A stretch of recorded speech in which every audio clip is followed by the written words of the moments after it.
I woke up in a hospital bed, my body broken, my empire crumbling. The doctors said I had weeks without treatment I couldn't afford anymore.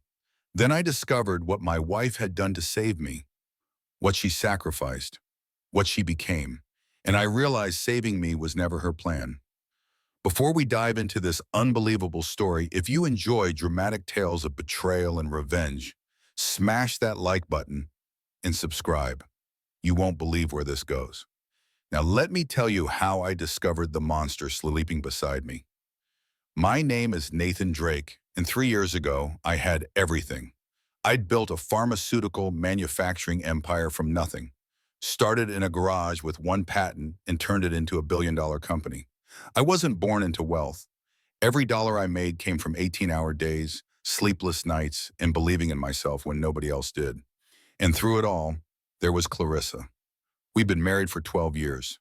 She was beautiful, elegant, the kind of woman who could light up a room just by walking into it. She'd been a nonprofit director when we met, passionate about helping others, and I fell in love with that compassion. I thought I had found my partner for life. God, I was so wrong. It happened at a charity gala. One moment I was giving a speech about our company's new initiative to provide affordable medications to underserved communities, and the next, I felt like someone had driven a spike through my skull. The room started spinning, my words slurred together. I collapsed right there on stage in front of 500 people. The last thing I remember before everything went black was Clarissa's scream cutting through the chaos. When I woke up 3 days later, the news was devastating. I had suffered a massive stroke, but that wasn't the worst part. The test revealed a rare neurological condition, something with a name so complicated I couldn't even pronounce it. The doctors explained it in that careful, measured way they do when the news is bad. Without experimental treatment, I had maybe 6 weeks to live. With the treatment, I had a chance, a real chance, but it would cost $50 million. $50 million. I was a billionaire, so that should have been nothing, right? Wrong. While I was unconscious, my company's board of directors held an emergency meeting. They voted me out as CEO, citing my medical condition as grounds for immediate removal. Suddenly, my assets were frozen in a corporate legal battle.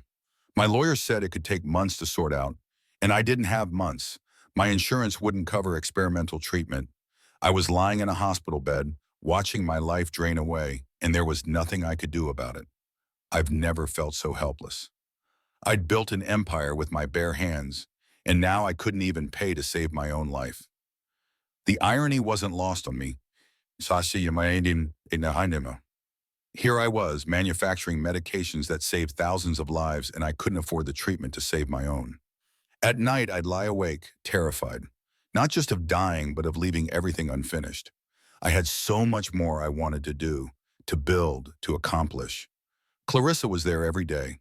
She'd hold my hand, stroke my hair, and whisper promises through her tears. "I'll do whatever it takes," she'd say. "We're going to get through this, Nathan. I swear I'll find a way." I believed her. I trusted her completely. That was my first mistake. 2 weeks into my hospital stay, Clarissa walked in with a smile I hadn't seen since before the stroke. She was almost glowing. "I did it," she announced. "I secured the funds for your treatment." I was stunned. How? From where? She sat on the edge of my bed and took both my hands. "Remember how I told you my grandmother passed away when we first met? Well, there was a family trust I never mentioned. It's been sitting there all these years, and I can finally access it. $52 million, Nathan, everything you need." I asked questions, of course. What kind of trust? Why hadn't she mentioned it before? She had answers for everything, too many answers I realize now. She said her family was private, that the trust had stipulations about when she could access it, that she'd almost forgotten about it herself until she started making desperate phone calls. I wanted to believe her. I needed to believe her. So I pushed my doubts aside and let myself feel grateful. The treatment began immediately. It was brutal. Experimental drugs, procedures that left me weaker than the disease itself. But slowly, impossibly, it started working. The doctors were amazed at my progress. They called me their miracle patient. Every day I got a little stronger, a little more clear-headed. I should have been celebrating. Instead, I felt a growing sense of unease I couldn't explain. Clarissa started changing. Little things at first, she'd get phone calls and immediately leave the room, her voice dropping to a whisper. Expensive packages started arriving, designer clothes, jewelry I'd never seen her wear, handbags that cost more than most people's cars. When I asked about it, she'd laugh it off. I'm just treating myself, darling. After all this stress, don't I deserve it? She'd disappear for hours, sometimes overnight, claiming she was handling paperwork for the trust or meeting with financial advisors. Then something really strange happened. Victor Ashford, my biggest business rival, suddenly dropped his lawsuit against my company. Victor had been trying to destroy me for years.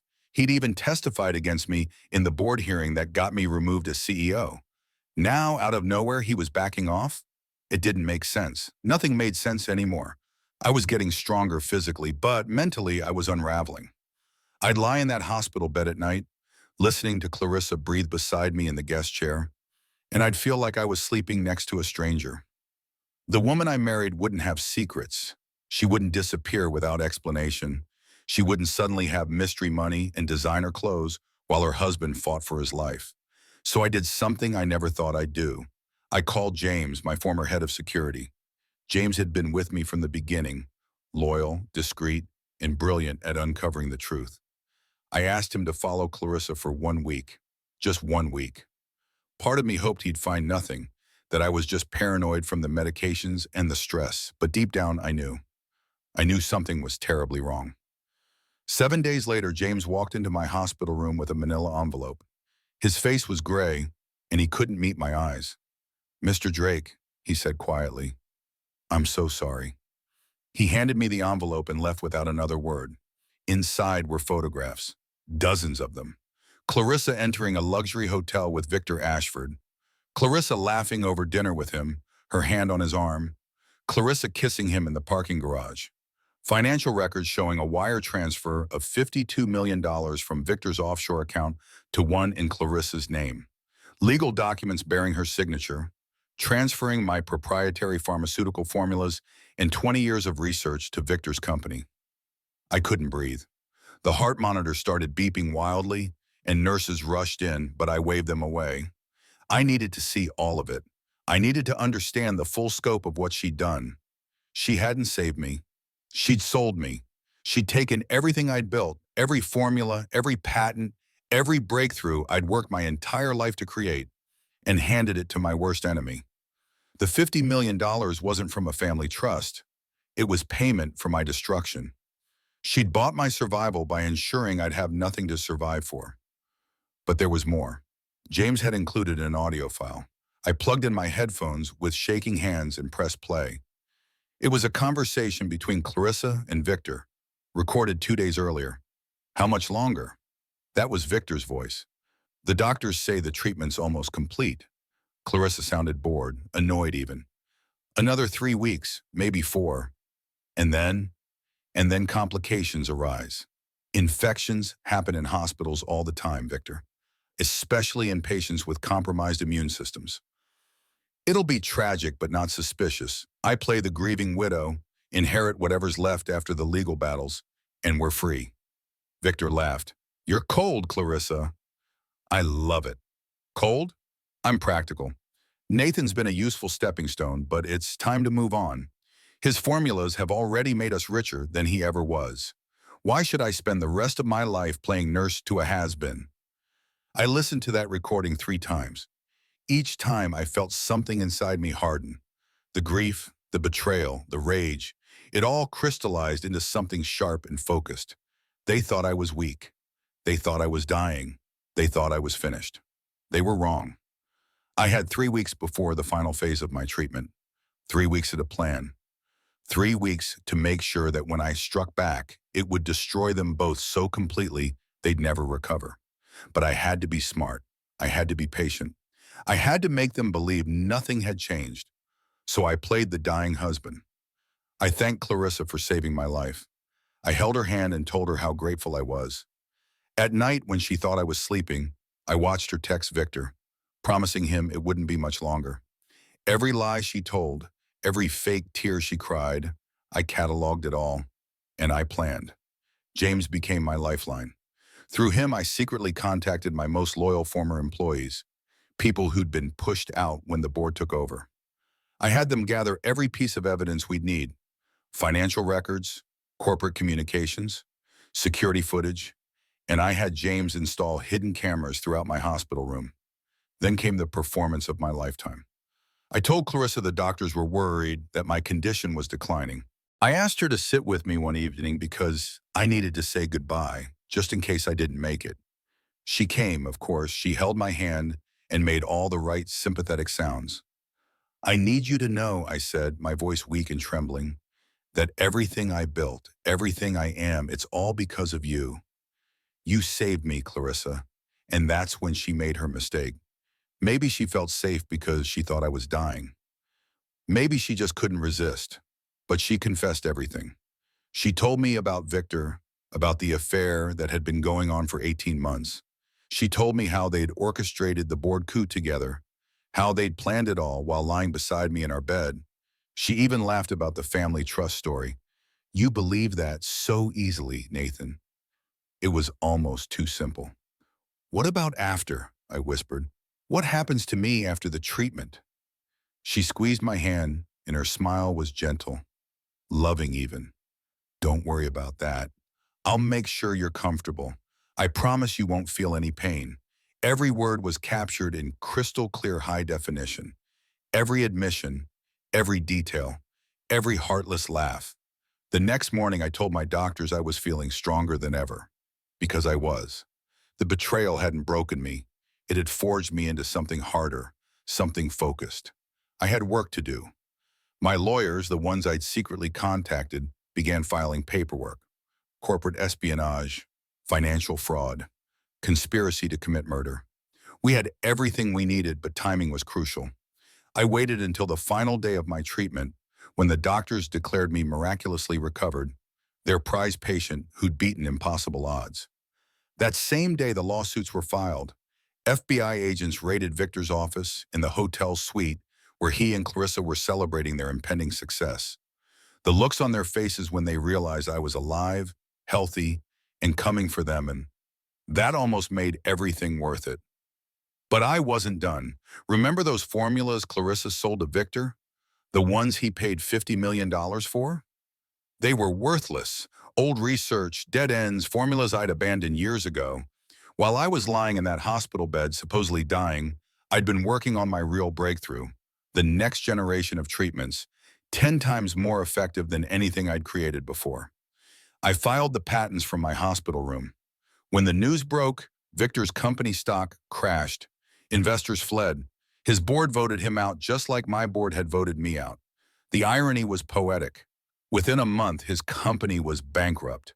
I bought it for pennies on the dollar and absorbed all his assets. Everything he'd stolen from me, I took back tenfold. The trial was a media sensation. Clarissa tried to claim she'd been manipulated, that Victor had used her. Victor tried to blame her for everything. It was pathetic watching them turn on each other. The evidence was overwhelming. Financial records, recordings, my testimony from the witness stand. I showed up every single day, perfectly healthy, perfectly composed, and watched them both crumble. Clarissa got 15 years. Victor got 20. As they led her away in handcuffs, she looked at me one last time. There were no more fake tears, no more loving smiles, just hatred, pure and simple. "I should have let you die," she hissed. I smiled. "You tried. You failed. That's the difference between us, Clarissa. You're good at destroying things. I'm good at building them back better than before." That was 3 years ago. Today, I'm running the most successful pharmaceutical company in the country, bigger, stronger, and more innovative than ever. The stress of survival, the fury of betrayal, it all drove me to create treatments that are changing lives around the world. My doctors say the trauma actually accelerated my recovery, pushed my body to fight harder than it ever would have otherwise. I started a foundation too. It provides treatment to people who can't afford it, people facing the same impossible choice I faced. Nobody should have to choose between bankruptcy and death. Nobody should feel that helpless. Have I forgiven Clarissa? Number. Some betrayals are too deep for forgiveness, But I found peace. I discovered that sometimes the worst thing that happens to you becomes your greatest strength. She thought saving me would lead to my death. Instead, her betrayal gave me the will to survive, the drive to rebuild, and the clarity to see what really matters. I lost a wife, but I found out who I really was. I found purpose in the pain. And honestly, I wouldn't change a thing. Because that hospital bed, that betrayal, that fight for survival, it showed me I was stronger than I ever knew. Stronger than illness, stronger than betrayal, stronger than anyone who ever tried to destroy me. They say karma is real, and maybe it is. But sometimes karma needs a little help. Sometimes you have to stand up, dust yourself off, and show the world that you're not finished yet, that you're just getting started. If this story of betrayal and ultimate victory resonated with you, hit that like button and subscribe for more incredible true stories. Share this with someone who needs to know that you can rise from the ashes of betrayal. Drop a comment telling me, would you have handled it differently? Thanks for watching, and remember, karma never forgets an address.